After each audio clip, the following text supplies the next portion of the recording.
Hello बच्चों, आज हम पढ़ेंगे शरद ऋतु या मानसून की वापसी। ये पाठ 3 का भारत की जलवायु पाठ का तीसरा भाग है। इससे पहले हमने वर्षा ऋतु के बारे में देखा था और शीत ऋतु के बारे में देखा था। वर्षा ऋतु के बारे में और ग्रीष्म ऋतु के बारे में देखा था। अभी हम देखेंगे शरद ऋतु या मानसून की वापसी और शीत ऋतु के बारे में। तो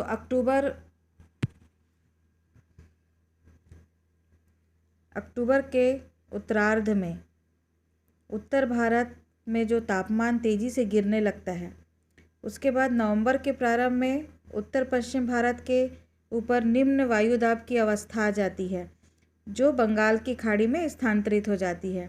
ये जो स्थानांतरण चक्रवाती निम्न दाब से संबंधित होता है, जिससे कि अंडमान सागर के आसपास चक्रवात उत्पन्न होते हैं।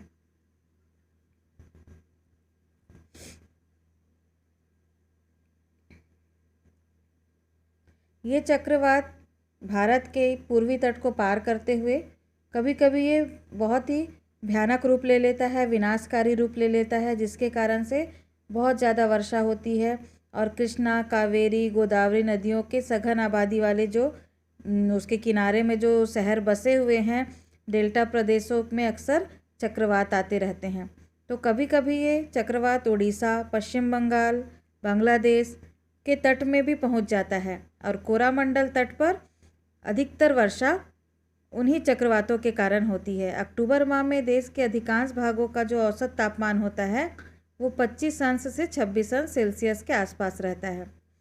अब हम देखेंगे शीत ऋतु। दिसंबर से फरवरी तक का जो ये मौसम होता है, जलवायु होता है, ये शीत ऋतु का समय होता है और इस समय उत्तर भारत के तापमान में बहुत गिरावट आ जाती है। जनवरी फरवरी में पंजाब, कश्मीर और उत्तरांचल है, वहाँ पर का तापमान बहुत नीचे आ जाता है। 15 अंश से 16 अंश सेल्सियस होता है दक्षिण में, और वहाँ पर 2-4 अंश ऐसे होता है।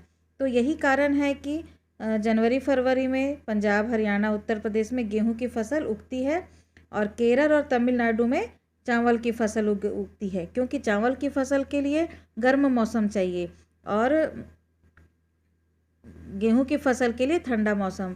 तो ठंड पड़ती है पंजाब, हरियाणा, उत्तर प्रदेश में, और केरल और तमिलनाडु की तरफ सामान्य मौसम रहता है। तो इन दिनों चक्रवात के कारण से तमिलनाडु, अंडमान निकोबार द्वीप समूह में काफ़ी वर्षा होती है और शीत ऋतु में भूमध्य सागर से आने वाले जितने भी चक्रवात होते हैं, उससे कश्मीर और उत्तर भारत में शीतकालीन वर्षा और हिमपात होता है। उत्तर भारत में इन महीनों में अक्सर कोहरा छाया रहता है ठंड के कारण से। अब हम देखेंगे एल नीनो और मानसून। एल नीनो क्या है ये हम देखेंगे।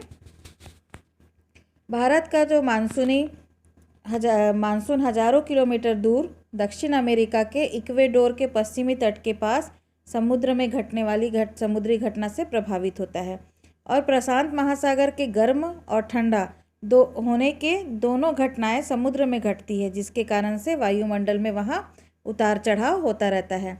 इस घटना से अंततः उष्णकटिबंधीय में मिलन क्षेत्र का विस्तार 10 अंश से 15 अंश दक्षिण तक हो जाता है। दक्षिणी गोलार्ध से आने वाली व्यापारिक पवनें जब भूमध्य रेखीय निम्न वायुदाब क्षेत्र में उत्तर की ओर बढ़ती है, तब उनकी गति सामान्य से कम हो जाती है। चूँकि यही हवा दक्षिण पश्चिम मानसून को जन्म देने में मदद करती है, इसलिए भारत का जो मानसून कमज़ोर हो जाता है और समुद्र से नमी वाली हवा कम आती है और इसके कारण से वर्षा कम होती है। जब जब एल नीनो की घटना घटती है, भारत का मानसून क्या हो जाता है? कमज़ोर पड़ जाता है। एल नीनो को सीसू जीसस भी कहा जाता है, क्योंकि यह क्रिसमस के आसपास ये घटनाएं घटती है, इसलिए उसे सीसू